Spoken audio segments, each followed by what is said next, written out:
Il y a 3 ans, je gagnais très bien ma vie. Je dirigeais le département commercial d'une grande agence de conseil en communication, basée à Paris. Et franchement, j'étais vraiment bon dans ce que je faisais.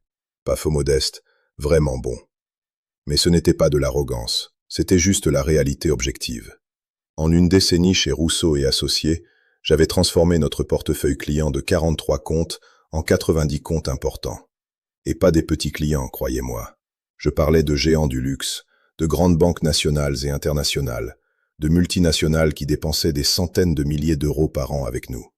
Ces clients-là, c'était moi qui les avais trouvés, prospectés et apportés à Rousseau.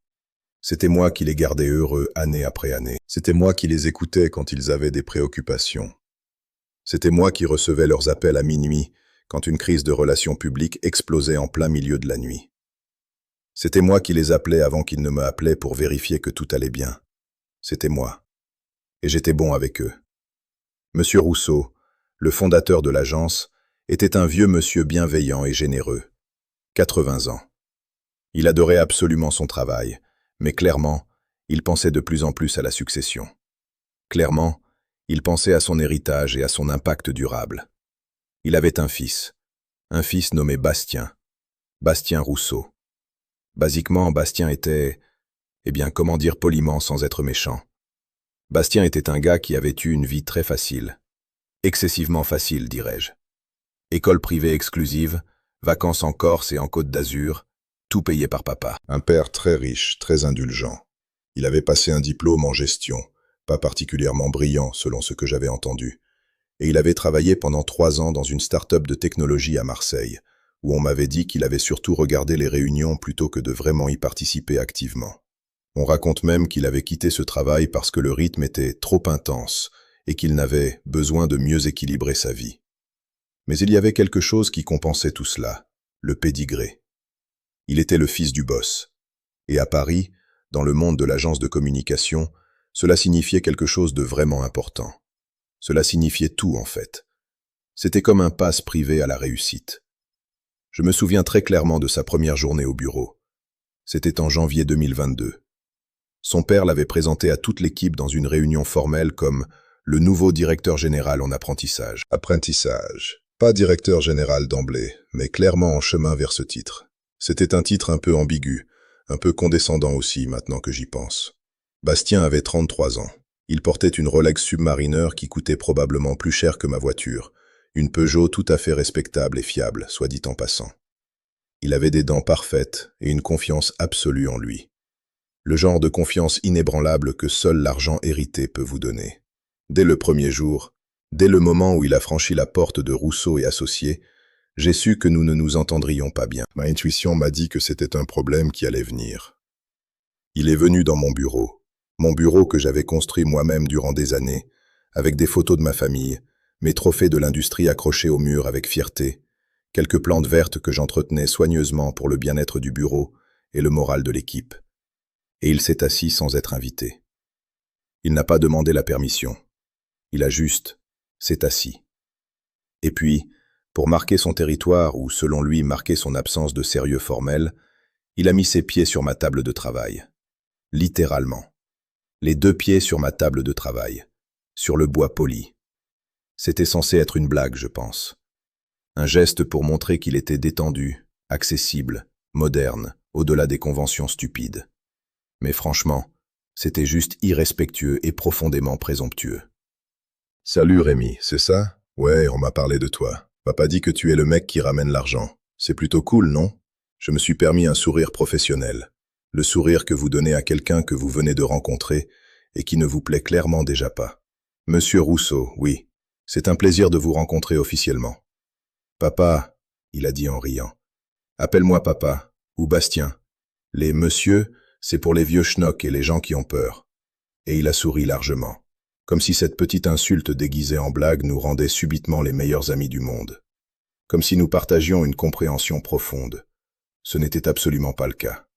Pendant environ 10 mois, Bastien a traîné dans le bureau, observant, posant des questions. Il me demandait régulièrement comment je faisais pour développer les comptes, pour obtenir des appels des directeurs généraux de grandes entreprises, comment je négociais les contrats de millions d'euros, quel était mon secret exact. Je répondais poliment et avec patience, parce que c'était son père qui dirigeait encore techniquement l'entreprise, et j'aimais bien Monsieur Rousseau.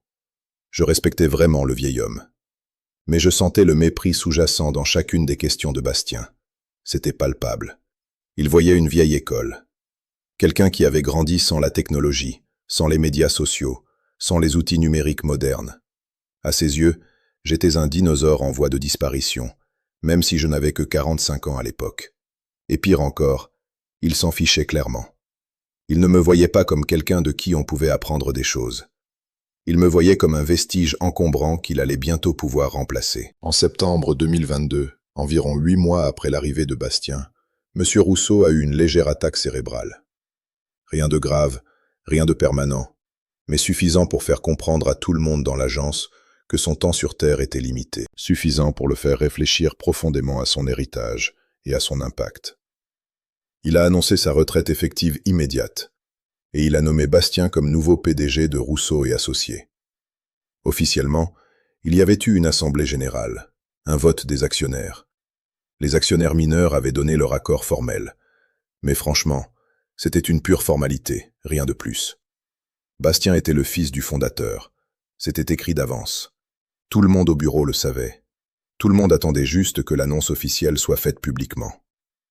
Je me souviens du jour où il a fait son premier discours en tant que PDG. C'était un jeudi, fin septembre. Il s'est tenu devant tout le personnel dans la salle de conférence principale, une salle avec vue sur la Seine, avec une longue table en acajou massif et des chaises en cuir italien.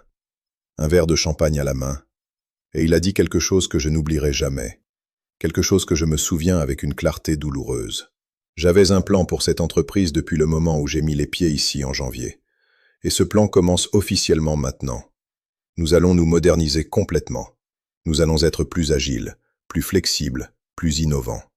Et nous allons nous débarrasser définitivement des structures hiérarchiques rigides qui nous ralentissent. En clair, il parlait de moi. Il parlait directement de quelqu'un qui avait grandi dans l'ancienne façon de faire les choses. Quelqu'un dont le style et les méthodes étaient considérés comme dépassés et obsolètes. 2 jours plus tard, il m'a convoqué dans son bureau, mon ancien bureau, ou plutôt, le bureau qui avait toujours appartenu à la direction générale de l'agence. Il s'était commandé un fauteuil en cuir noir massif, un meuble vraiment impressionnant et coûteux. 200 000 € minimum. Il y avait des plantes partout, pas mes petites plantes modestes, mais des plantes d'intérieur haut de gamme, le genre qu'on vous livre par un service spécialisé Expensive. Il y avait un mur complet d'écrans vidéo, un mini-frigo plein de kombucha haut de gamme et d'eau infusée biologique. C'était le bureau de quelqu'un qui veut être vu comme absolument moderne, progressiste, un leader visionnaire du futur. « Rémi », il a dit, en me faisant signe de m'asseoir sur une chaise qui était clairement moins confortable que la sienne, « on a besoin de parler d'un truc important. » Mon cœur a commencé à s'accélérer légèrement. Pas de panique totale. Je savais que mon travail était solide, impeccable. Nos clients m'aimaient, vraiment. Plusieurs m'avaient dit directement qu'ils appréciaient mon approche personnelle, ma disponibilité constante. Mais je sentais que quelque chose d'important n'allait pas arriver. Ton contrat expire officiellement en décembre, et je ne suis pas sûr que tu sois vraiment la bonne personne pour où je veux mener cette agence. Juste comme ça. Pas d'avertissement préalable, pas de problème signalé de performance, pas d'avertissement formel, rien. Juste une décision unilatérale et définitive, prononcée avec la même désinvolture que si on parlait simplement de la météo ou d'un changement mineur dans l'horaire. « Je comprends », j'ai dit, très calmement en prenant une profonde respiration contrôlée. « Et que suggères-tu exactement que je fasse ?»« Je suggère que tu cherches une autre opportunité, une autre agence. Nous te ferons une belle enveloppe de départ. 3 mois de salaire complet. Ça te donne du temps pour te préparer et chercher. » C'est généreux, non? Je gagnais 110 000 € par an à cette époque. 3 mois, c'était 27 500 € net. Pas rien. C'était l'équivalent de 3 mois complets de mon loyer, de mes factures, de ma vie quotidienne. Mais ce n'était pas pour cela que j'étais fâché. Pas vraiment. J'étais fâché parce que ce gars me jetait dehors sans raison réelle ou valable. Fâché parce qu'il pensait que je n'avais pas vu ses regards envieux, sa jalousie sous-jacente qui semblait surgir de nulle part. Fâché parce qu'il avait probablement peur que je fasse de l'ombre à son nouveau leadership, que je représente une menace. Peur que les clients continueraient à m'appeler moi directement, plutôt que lui. Peur que je représenterais toujours l'ancienne garde, l'ordre établi, la compétence et l'expertise qu'il ne possédait pas. Qui prendra la responsabilité de mes clients? J'ai demandé directement. Je pense que nous pouvons les confier à l'équipe de direction. Tu ne les gères pas tout seul de toute façon. C'était vrai techniquement. Je n'étais pas le seul responsable de chaque relation client.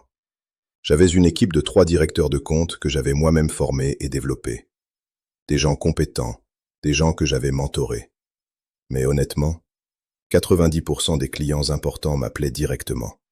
Moi, personnellement. Les autres managers, ils étaient bons, très bons même. Mais ils n'avaient pas ma relation profonde avec ces gens. Ils n'avaient pas 10 ans de confiance mutuelle construite patiemment, appel après appel, crise après crise, succès après succès. Et Bastien le savait probablement intuitivement. Il pensait juste que cela ne prendrait pas longtemps pour que ces relations se transfèrent automatiquement. Que c'était quelque chose qui se détachait facilement, comme des vêtements usés. Très mal évalué de sa part. J'ai quitté le bureau ce jour-là sans trop de cérémonies dramatiques. Je n'ai pas eu de conversation d'adieu dramatique avec Bastien. Je n'ai pas emballé mon bureau en bougonnant contre l'injustice manifeste. Je n'ai pas lancé des regards en arrière avec des regrets existentiels. Non, je suis simplement rentré à la maison, j'ai pris un verre de vin rouge de bonne qualité, un Côte du Rhône que je gardais pour les occasions, et j'ai appelé quelques personnes clés. Des gens de mon réseau professionnel, des gens que je connaissais depuis des années. Le lendemain matin, j'ai commencé à écrire sérieusement. Pas une lettre amère à Bastien. Pas une plainte formelle auprès de sa mère, qui était d'ailleurs une femme très gentille et qui m'avait toujours traité avec respect et courtoisie. J'ai écrit un vrai plan d'affaires pour lancer mon propre cabinet de conseil. Petit, mais professionnel. Léger sur les frais généraux. Rien de grandiose ou de prétentieux. Juste moi, un assistant, une personne junior passionnée nommée Julien, et de l'espace de bureau partagé à Belleville, dans le 11e arrondissement de Paris. Un endroit avec du caractère réel, authentique. Je savais déjà exactement comment cela se déroulerait. J'avais travaillé directement avec ses clients pendant des années. Je savais exactement ce qu'ils voulaient. Je savais comment les servir de manière personnelle et unique. Et je savais que ma valeur n'avait absolument rien à voir avec le logo et la structure de Rousseau et Associés. 3 jours après ma conversation difficile avec Bastien, j'ai reçu un appel. C'était Joël Leclerc. Joël dirigeait le portefeuille communication d'un groupe de luxe majeur. Environ 300 000 € par an en frais auprès de Rousseau et Associés. Elle avait travaillé avec nous pendant 5 ans, directement avec moi pendant les 3 dernières années consécutives. Nous avions construit plusieurs campagnes ambitieuses ensemble, et elle m'avait confié plus d'une fois que j'étais quelqu'un sur qui elle pouvait réellement compter sans réserve. « Rémi, le garçon m'a dit que tu partais, c'est vrai? C'est réellement vrai ?» Sa voix avait quelque chose d'urgent et d'inquiet. « Oui, c'est réellement vrai. » « Quand exactement? » « Décembre prochain. Mais j'ai une nouvelle structure en cours de mise en place en ce moment. Un cabinet personnel. » Il y eut une pause significative au bout du fil. Une pause qui semblait durer une éternité. « Envoie-moi les détails précis, » elle a dit immédiatement, sans hésitation. « Envoie-moi tout. Je veux avoir une vraie conversation. » C'était tout ce que j'avais besoin d'entendre pour confirmer que ma décision était bonne. Le lendemain, j'ai eu une autre réunion importante. Avec Didier Thiebaud, qui gère le budget communication d'une grande banque parisienne majeure. 350 000 € par an. 10 ans de relations commerciales ininterrompues. Quand je lui ai dit que je partais, il m'a posé exactement 2 questions directes. Quand précisément, et combien est-ce que cela va me coûter en termes de service? Puis Laurent Mercier, responsable d'un groupe important. Puis Anne-Sophie Dupont, une femme brillante et directe qui dirigeait une maison de mode haut de gamme. Puis Christophe Mathieu, qui était responsable des communications pour un géant du luxe avec des milliards de revenus annuels. En une seule semaine, 6 clients majeurs, ceux qui représentaient à eux seuls environ 2 millions d'euros par an en chiffre d'affaires total, m'avaient indiqué clairement et explicitement qu'ils m'accompagneraient si je partais. Pas peut-être, clairement, sans hésitation aucune. Ce n'était pas de la rébellion organisée contre Bastien, ce n'était pas de la vengeance coordonnée. C'était juste du business pur, du business rationnel. Ces gens connaissaient mon travail en profondeur. Ils me faisaient confiance complètement. Et honnêtement, la plupart d'entre eux avaient observé attentivement ce qui s'était passé avec Bastien en arrivant en janvier. Ils savaient que le nouveau leadership était profondément risqué, que les choses allaient changer d'une manière imprévisible et potentiellement dangereuse pour leurs intérêts, et qu'ils préféraient rester avec quelqu'un de fiable, quelqu'un qu'ils connaissaient depuis une décennie. J'ai lancé mon agence officiellement en novembre 2022. Elle s'appelle Mercure Conseil, un nom que j'avais choisi avec soin parce que Mercure, le dieu romain du commerce et des voyages, représentait exactement ce que je voulais faire pour mes clients. Voyager avec eux, commercer avec eux, les servir de manière honnête et durable. Juste moi au début et Julien, mon associé junior, qui avait quitté Rousseau aussi pour me suivre dans cette aventure risquée. Nous occupons 2 petits bureaux à Belleville, avec une vue magnifique sur les toits de Paris et un café exceptionnellement bon en bas de l'immeuble. Le genre de café où le propriétaire vous connaît par votre nom, où vous pouvez discuter affaires réelles autour d'un vrai espresso. Le genre de vie que j'avais vraiment envie de construire. Le premier mois a été incroyablement stressant. J'avais quitté ma sécurité, ma position établie, mon prestige. Je n'avais pas d'assurance maladie immédiate. Je devais gérer moi-même les questions fiscales, la comptabilité, tout. Julien et moi, on travaillait souvent jusqu'à 10 heures du soir, juste en train de figurer comment faire fonctionner les choses. Mais il y avait quelque chose dans ce stress qui était vivifiant. C'était mon risque, ma décision. Et l'enjeu était personnel. Au cours du premier mois d'existence de Mercure Conseil, 4 des 6 clients majeurs ont formellement et officiellement transféré tous leurs comptes de Rousseau et associés vers nous. Simplement formaliser ce qu'ils m'avaient déjà promis dans ces conversations privées. C'était surréaliste. Un moment. Je pense que c'est quand j'ai vraiment compris que c'était réel, que ce n'était pas une blague, pas une fantaisie que je me racontais le soir avant de dormir. Les gens me faisaient vraiment confiance. Les gens voulaient vraiment travailler avec moi, pas avec Rousseau et associés. Le 5e client a maintenu une petite partie de son portefeuille avec Rousseau. Une question de continuité contractuelle, rien d'émotionnel. Mais 70% de ses affaires globales est venu avec moi. Il a même augmenté son budget avec nous parce qu'il voyait qu'on pouvait faire plus rapidement, avec moins de couches bureaucratiques. Le 6e client, Laurent Mercier, était plus complexe administrativement. Il avait des contrats significatifs qui ne s'expiraient pas avant mars 2023. Mais il avait indiqué clairement qu'il serait nôtre en avril, et c'était une promesse qu'il a honorée à la lettre, comme convenu. Et puis, début décembre 2022, j'ai reçu un appel inattendu. Bastien. « Rémi, j'ai entendu parler de vos activités chez Mercure. Félicitations pour le lancement, » il a dit, d'un ton très froid et distant. Le genre de ton que vous utilisez quand vous félicitez quelqu'un publiquement, mais que vous le détestez réellement en privé. « Merci beaucoup. » J'ai répondu poliment. « Donc tu as volé nos clients, littéralement volé. » Volé. Comme si je les avais kidnappés à leur insu. Comme si j'avais obtenu leur numéro de téléphone par des moyens détournés et les avais contactés clandestinement. Bastien, ce ne sont pas nos clients à voler. Ce sont des clients qui ont fait un choix professionnel conscient et réfléchi. Ils se sentaient plus confortables et plus en sécurité avec moi. C'est tout. Non, c'est un problème sérieux. Nous avons les droits contractuels sur ces relations. Ce sont des actifs corporels de Rousseau et associés. Nous avons des contrats formels. Absolument, j'ai dit tranquillement. Et ces clients ont aussi le droit de choisir qui ils veulent engager pour leurs services. C'est ainsi que fonctionne réellement le marché. C'est la réalité du business. Tu as une clause de non-concurrence dans ton contrat, il a dit. Et c'est là que j'ai su avec certitude qu'il commençait à paniquer réellement. Ah oui, une vieille clause bureaucratique que j'avais oubliée dans les termes de mon contrat original. Elle interdisait à tous les employés de travailler directement avec les clients de Rousseau pendant 18 mois après leur départ officiel. C'était une clause standard dans beaucoup d'agences de communication, mais elle était rarement appliquée dans la pratique. J'avais lu cette clause très attentivement le jour où j'ai lancé mon agence. Honnêtement, elle m'avait préoccupé sérieusement pendant environ 1 heure. Et puis je m'en étais désinvesti complètement. Car la non-concurrence dans notre secteur était extrêmement rarement appliquée. Et encore plus rarement en faveur de l'employeur, particulièrement si l'employeur n'avait pas de bonnes raisons légales de vous virer.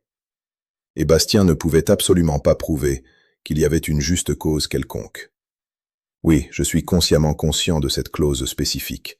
J'ai répondu calmement et fermement. Alors tu violais légalement ton contrat. Tu commets une violation contractuelle. Bastien, je te suggère fortement et sincèrement de vérifier avec tes avocats du travail avant de faire une accusation de cette nature. La non-concurrence ne s'applique généralement que si l'employeur a des raisons légitimes solides pour l'invoquer. Tu m'as renvoyé sans cause légale déclarée. Tu m'as offert une enveloppe de départ. Tu m'as personnellement dit de trouver une autre opportunité. La plupart des avocats du travail en France te diraient que tu es sur du sable mouvant avec une action légale. Un silence. Long silence pesant. Je pouvais presque l'entendre réfléchir intensément à l'autre bout du fil à sa situation difficile. « Je veux que tu reviennes », il a dit finalement. Sa voix était différente maintenant, moins agressive, beaucoup plus suppliante et presque désespérée. « Je veux sincèrement que tu reviennes. On peut résoudre cela ensemble. Je peux augmenter ton salaire de 20%, restaurer ton statut complet. Tu reprends ton vieux rôle et tes responsabilités. Et ce problème de non-concurrence disparaît complètement. Voilà. Le moment que je n'avais pas prévu consciemment, mais que je savais instinctivement qui était venu inévitablement. Bastien était en panique réelle.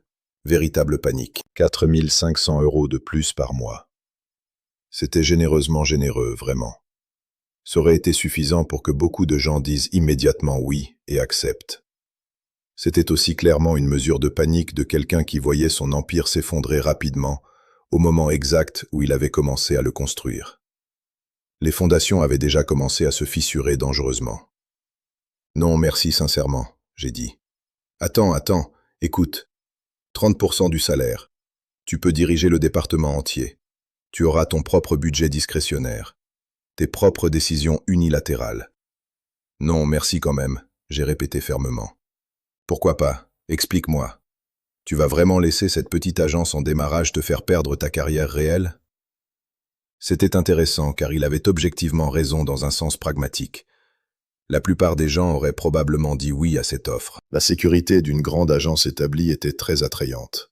Avoir un titre reconnu, une équipe, des ressources importantes. Et un coût de salaire de 30% était très attrayant aussi. Qui ne rêverait pas d'une augmentation de cette ampleur? Mais ce n'était pas réellement une question d'argent pour moi. C'était une question de principe fondamental. Bastien m'avait renvoyé en septembre parce qu'il voulait absolument prouver quelque chose.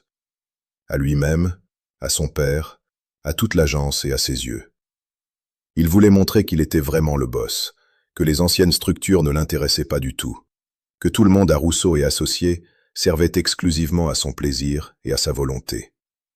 Il voulait concrètement me montrer que je n'étais qu'un rouage dans sa machine corporative, remplaçable et dispensable. Que ma valeur était finalement illusoire. Et maintenant que les conséquences immédiates de cette décision arrogante le mordaient au cul, littéralement, ses revenus s'effondraient rapidement. Il me suppliait de revenir. Non pas parce qu'il me respectait soudainement comme une personne, non pas parce qu'il avait réalisé qu'il s'était trompé sur toute la ligne, mais parce que j'étais maintenant son problème numéro 1 prioritaire et qu'il était en panique totale et désespéré. Je ne voulais pas revenir dans cet environnement toxique. Pas pour tout l'argent du monde, pas pour une fortune. Bastien, je suis content pour toi que tu tries vraiment de résoudre cela, et je suis sincèrement désolé que tu trouves cette situation professionnelle difficile. Mais ce n'est plus réellement mon problème à porter. Je vais bien maintenant. Mon agence va exceptionnellement bien, et je dois vraiment y aller. J'ai raccroché le téléphone, et j'ai eu du mal à respirer pendant quelques secondes. Ma main tremblait en posant le téléphone. Bastien avait peur, réellement peur, et ça m'a donné une sensation étrange, pas de la satisfaction, mais une sorte de compréhension sombre. Il venait de réaliser quelque chose qu'il aurait dû savoir depuis le début. La valeur n'est jamais dans le titre, elle est dans les relations. Au cours des 3 mois suivants, la situation s'est vraiment accélérée rapidement en faveur de mon agence. 2 autres clients majeurs, Christophe Mathieu, qui dirigeait une importante maison de champagne, et une grosse maison de cosmétiques de luxe avec qui nous avions travaillé pendant 7 ans, ont formellement annoncé leur transfert complet vers Mercure Conseil. Leurs raisons étaient similaires. Ils voulaient travailler avec moi, pas avec l'agence. Laurent Mercier s'est joint au groupe en avril, comme prévu, exactement comme il l'avait promis. Ses contrats anciens ont terminé, et le 1er jour de mai, son équipe entière basculait vers nous. Puis juste avant l'été 2023, Joël Leclerc m'a envoyé un long message. Elle avait entendu par ses contacts que Rousseau et associés étaient en difficulté financière très sérieuse, que Bastien avait dû réduire drastiquement le personnel de moitié, que les projets majeurs s'effondraient faute de ressources humaines expertes pour les gérer convenablement, que l'agence avait perdu 3 gros contrats en 3 mois seulement. Ce n'était pas du tout surprenant pour moi, pas du tout. Bastien avait une agence qui était construite entièrement et exclusivement sur mon portefeuille personnel. C'était l'essence même du problème profond. Le moment où j'ai quitté avec ce portefeuille, c'était littéralement comme retirer les fondations structurelles d'une maison. Et la maison ne pouvait simplement pas rester debout sans ses fondations essentielles. Quelques semaines plus tard, j'ai reçu un autre appel téléphonique. Bastien, encore une fois. Il avait l'air profondément différent cette fois-ci, beaucoup moins arrogant, presque complètement brisé, comme quelqu'un qui venait de perdre quelque chose de vraiment important et avait enfin compris la valeur réelle de ce qu'il avait perdu. « Je pense que nous devrions vraiment parler longuement », il a dit. « D'accord », j'ai répondu. « Parlons. » On s'est rencontrés dans un café à République, un endroit complètement neutre. Je ne voulais pas retourner à Rousseau et Associés. Je voulais qu'ils comprennent qu'en tant qu'entreprise, ce n'était plus mon terrain. Ce n'était plus mon problème à gérer. Il avait l'air considérablement plus vieux, comme s'il n'avait pas dormi correctement pendant des mois. Peut-être que c'était vraiment le cas. Son costume était froissé. Ses chaussures Gucci, autrefois brillantes et cirées, avaient besoin d'un coup de chiffon important. « Je dois te dire quelque chose d'important », il a commencé lentement. « Tu avais raison. Tu avais raison sur pratiquement tout. J'ai été arrogant, profondément arrogant. J'ai pensé que je pouvais diriger une agence entière sans vraiment comprendre comment elle fonctionnait réellement au quotidien. Je pensais que le titre seul et la signature de papa sur les papiers étaient suffisants, que le pédigré était tout. C'était honnête. Plus honnête et introspectif que je m'y attendais. Il semblait véritablement contrit et sincère. « Et ?» j'ai dit simplement. « Et maintenant, tout s'effondre autour de moi. Nous avons perdu environ 40% de nos revenus en seulement 8 mois. La plupart des pertes directes viennent de tes anciens clients qui sont partis. Mon équipe restante ne peut tout simplement pas compenser cette perte massive. Les nouveaux clients ne viennent pas parce que notre réputation a été endommagée, que nous avons l'air instable et désorganisé. Et je me demande réellement si... » Il s'est arrêté. Il me regardait intensément, attendant quelque chose de moi. « Je veux te faire une offre réelle, » il a dit finalement. « Une offre vraiment nouvelle et différente. Je suis prêt à t'offrir un partenariat. Non pas en tant qu'employé subordonné, en tant que partenaire à part entière véritable. Tu aurais 30% de l'agence entière, aucune limite de non-concurrence. Tu peux diriger les opérations commerciales exactement comme tu le souhaites. » C'était vraiment une offre généreuse, objectivement généreuse. En termes de valeur pécuniaire, c'était certainement très attrayant. 30% d'une agence qui générait plusieurs millions d'euros par an, c'était du sérieux. Mais quelque chose avait changé fondamentalement en moi. Au cours de ces 6 mois en tant qu'entrepreneur indépendant, j'avais appris quelque chose de profond et de fondamental sur moi-même. J'aimais diriger ma propre agence. J'aimais vraiment la petite équipe concentrée. J'aimais l'indépendance complète. Personne pour me dire quoi faire, personne pour m'évaluer constamment, personne pour me critiquer. Et plus important encore, j'aimais l'idée que je construisais quelque chose de nouveau, quelque chose qui était vraiment mien. Pas en essayant de remonter quelque chose qui était déjà en train de s'effondrer. « Non », j'ai dit poliment mais fermement. « Non ?» Il a eu l'air choqué, vraiment choqué, comme si le mot n'avait aucun sens pour lui, comme si personne n'avait jamais dit non à une telle offre. « Tu ne réfléchis même pas. Tu ne vas même pas considérer. » Je réfléchis. Je réfléchis sincèrement beaucoup. Et la réponse est non. Pourquoi exactement? Parce que ta confiance dans mon jugement s'arrête exactement au moment où ma valeur est à nouveau utile pour toi personnellement. Si dans 1 an, une autre partie de Rousseau commence à s'effondrer, disons, le département créatif ou la branche événementielle, tu vas soit me réduire à nouveau, soit m'attendre à ce que je sauve cela aussi. Je ne suis pas intéressé par ce cycle. Il s'est penché en arrière dans sa chaise. Il semblait se demander sérieusement s'il allait insister davantage ou abandonner complètement. « Je suis vraiment désolé pour ce qui s'est passé », il a dit finalement. Et c'était sincère, tellement sincère. « Je sais que tu l'es vraiment », j'ai répondu. Et c'était vrai. Il était réellement désolé. Mais la désolation ne changeait rien aux faits objectifs. Les dommages étaient faits, et les leçons avaient été apprises. Nous avons siroté nos cafés en silence complet pendant un long moment. Un silence chargé et pesant. Puis je me suis levé lentement. Je dois y aller. Bonne chance avec Rousseau. En septembre 2023, environ 1 an après ma conversation initiale avec Bastien, j'ai lu un article que Rousseau et Associés avaient été vendus à un plus grand groupe de communication basé à Lyon. C'était une vente d'urgence, essentiellement une vente pour la fermeture et la fin, une mise à la poubelle en termes clairs et sans détour. Les conditions exactes n'ont pas été divulguées publiquement, mais on m'a dit par des contacts que c'était bien en dessous de ce que l'agence aurait dû objectivement valoir. Bastien est resté en tant que responsable des opérations sous le nouveau propriétaire, mais ce n'était plus réellement sa prise de vue. Ce n'était plus sa décision personnelle d'embaucher ou de renvoyer quelqu'un. Il y avait une nouvelle direction à Lyon, avec des idées très claires sur comment gérer une agence. Ils ont appelé cela une réorganisation. En réalité, c'était une prise de contrôle.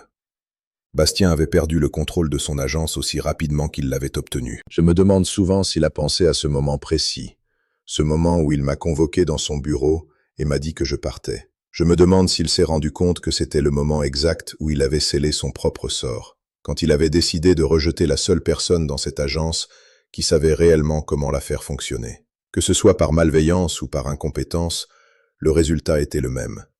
Il avait tué l'agence de son père, et maintenant il devait vivre avec ça. Mercure Conseil, quant à lui, a grandi régulièrement et sainement. Nous avons embauché 2 autres consultants seniors l'année suivante. Des gens que je connaissais depuis des années, des gens que je respectais profondément, des gens qui comprenaient vraiment ma vision et mes valeurs. Des gens qui m'avaient quitté Rousseau parce qu'ils croyaient en ce que nous construisions ensemble. Nous avons déménagé dans un meilleur bureau, un vrai bureau professionnel avec des fenêtres panoramiques sur la Seine, dans le 6e arrondissement. Pas à Belleville, qui était devenu trop touristique. Quelque part de plus établi, de plus permanent. Et l'année dernière, nous avons dépassé les 3 millions d'euros de chiffre d'affaires annuel. De rien. Mais ce qui est plus important que les chiffres, c'est comment nous travaillons. Nous refusons toujours les clients que nous ne pouvons pas servir correctement. Nous refusons les projets qui ne correspondent pas à nos valeurs. Nous payons bien nos équipes. Nous leur donnons du temps pour apprendre et se développer. Et vous savez quoi? Nos clients le sentent. Ils savent qu'ils ne travaillent pas avec une machine. Ils travaillent avec des gens qui se soucient vraiment. Ce qui m'a frappé, quand j'y pense maintenant, c'est combien cette situation difficile m'a appris sur le pouvoir réel, la loyauté humaine et la valeur réelle dans une relation commerciale. C'est une leçon qui n'aurait jamais pu être enseignée dans un cours de MBA ou un livre de leadership. Mes clients ne m'avaient pas quitté Rousseau et associé par colère ou par solidarité personnelle avec moi directement. Ce n'était pas de la rébellion dramatique, c'était moins dramatique que ça. Ils m'avaient suivi parce que je savais comment vraiment les servir. Pas juste les vendre des services, vraiment les servir. Comprendre leurs problèmes, être disponible, être fiable. Parce que j'avais investi dans ces relations pendant une décennie entière. Des appels tard le soir, des réunions non facturées, du temps gratuit donné parce que c'était la bonne chose à faire. Parce qu'ils me faisaient confiance. Et quand un nouveau leadership a tenté de déplacer le pouvoir sans vraiment comprendre où se trouvait véritablement la valeur réelle, tout s'est naturellement effondré. Les fondations n'étaient pas assez solides. Et c'est pour cela qu'il a échoué. C'est pour cela que son empire s'est effondré rapidement. Il avait les ressources, les équipements, les bureaux, le prestige. Mais il n'avait pas ce qui compte vraiment, les gens, les relations, la confiance. Pendant ce temps, Mercure Conseil prospérait d'une manière que je n'aurais jamais imaginée. C'était surréaliste parfois de penser à la vitesse de la croissance. En janvier 2024, un an après avoir lancé l'agence, nous avions déjà 9 clients majeurs. Nous avions dû déménager dans un espace plus grand. Nous avions embauché 3 consultants supplémentaires. La vie était bonne. La vie était différente. Et j'étais heureux. Vraiment heureux. Ce qui est intéressant, c'est que je gagne moins qu'avant. Oui, c'est vrai. Mon salaire personnel chez Mercure Conseil, en tant que propriétaire, est inférieur à ce que j'aurais pu gagner en restant à Rousseau avec les augmentations que Bastien proposait. Mais ma richesse réelle est différente. Je suis riche en liberté. Je suis riche en autonomie. Je suis riche en contentement. Et ces formes de richesse ne peuvent pas être quantifiées en euros sur un bulletin de salaire. Elles se sentent dans comment tu te réveilles le matin, comment tu sors du lit, comment tu penses à ta journée de travail. Ce qui m'amène au dernier message que j'ai reçu de lui. C'était en octobre 2024, un an après sa tentative de partenariat au café à République. Un message LinkedIn court et triste. « Rémi, tu avais raison sur tout. Je pense toujours à cette conversation au café. Si tu cherches jamais à redémarrer à Rousseau, la porte est toujours ouverte. » Je n'ai jamais répondu. Pas parce que je lui en voulais réellement, pas du tout, mais parce qu'il n'y avait simplement rien à dire. Il avait appris sa leçon, et moi, j'avais appris la mienne. Et la mienne était simple et profonde. Jamais, jamais ne fais confiance à quelqu'un qui obtient le pouvoir non pas par compétence ou par travail acharné, mais par héritage pur et simple. Et jamais, jamais ne laisse quelqu'un d'autre contrôler complètement la valeur que tu crées de tes mains. Parce qu'ici, en France, on aime penser que nous sommes une société moderne et égalitaire. Mais beaucoup d'entreprises, particulièrement les petites et moyennes, sont toujours dirigées par les enfants des fondateurs. Des enfants qui n'ont pas nécessairement l'expérience ou le talent pour diriger, mais ils ont le pédigré, ils ont le nom. Et quelquefois, c'est suffisant pendant un moment. Puis le moment passe, et la réalité cruelle prend le relais. Ce que j'ai compris au cours de ces 3 années, c'est que la valeur réelle dans une entreprise de service vient d'une source, les gens. Pas l'équipement, pas les bureaux, pas le logiciel, les gens. Les gens qui savent comment écouter, les gens qui savent comment résoudre les problèmes, les gens qui se soucient vraiment du succès de leurs clients. Bastien n'avait pas ces qualités. Il avait un titre. Et un titre, sans les gens pour le soutenir, c'est juste un morceau de papier. Parce qu'une fois que tu comprends ta vraie valeur, c'est à toi seul de la gérer et de la protéger. Et c'est une liberté qui ne peut pas être achetée avec un salaire augmenté ou une position de prestige dans une grande organisation. Je pense souvent à ce que ma vie aurait ressemblé si j'étais resté à Rousseau.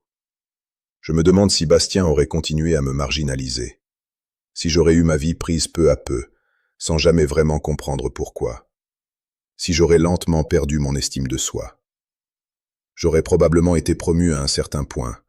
Personne n'est assez stupide pour ignorer complètement quelqu'un qui crée des millions d'euros en revenus.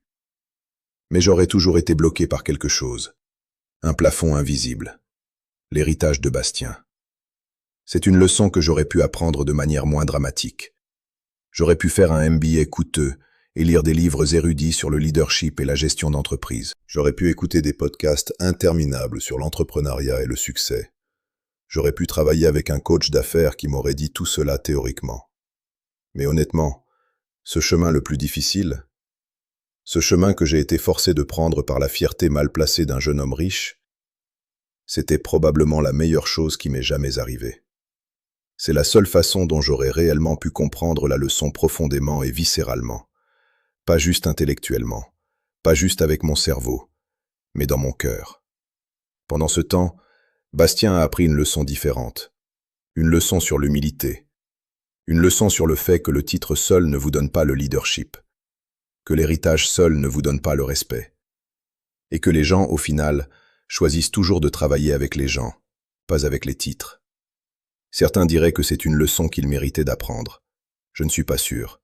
Il semble avoir souffert. Mais souffrir n'est pas toujours une mauvaise chose. Parfois, c'est simplement le prix du changement. À la fin, j'ai souvent réfléchi à la façon dont les carrières se définissent réellement. Ce ne sont pas les titres, ce ne sont pas les bureaux impressionnants ou les salaires augmentés au fil des années. Ce sont les choix que tu fais quand tu es sous pression réelle. Ce sont les moments où tu dois décider si tu vas suivre la sécurité ou suivre ta conscience. Ce sont les relations que tu construis intentionnellement, en investissant du temps quand personne n'était en train de regarder. Bastien n'avait jamais eu besoin de faire ce type de choix.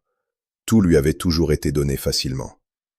Alors quand la réalité a frappé brutalement, il n'avait pas les ressources émotionnelles ou mentales pour la gérer.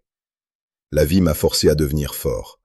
Je suis reconnaissant pour cela maintenant, même si ça n'a pas été facile d'apprendre.